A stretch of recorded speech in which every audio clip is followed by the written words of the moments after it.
Mana bu odam xotiniga xiyonat qildi va bu uchun oxiri albatta jazosini oldi.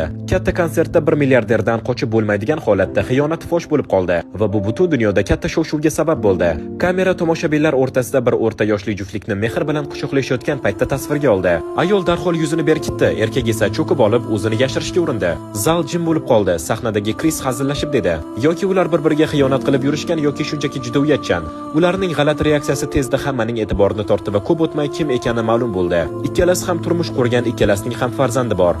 Erkak Endi Bayron, qiymati $1 milliard dan oshgan texnologiya kompaniyasining bosh direktori. Ayol esa uning kadrlar bo'yicha bo'limi boshlig'i. Voqeadan keyin Endining xotini uni ijtimoiy tarmoqlardagi sahifalardan olib tashladi. Aytishlaricha, u xiyonatni isbotlaydigan yetarlicha dalillarga ega edi. Bu orqali kompaniyaning 50% dan ko'prog'ini va boshqa katta aktivlarni olishga haqli bo'lishi mumkin. Xo'sh, siz bu haqida nima deysiz? Nima eksang shuni o'rasammi yoki bo'lmasam shunchaki tasodifmi? Agar videoni shu yergacha tomosha qilgan bo'lsangiz, kommentariyada bitta 100 raqam emojisini qoldirib keting. Luminex kanaliga obuna bo'ling.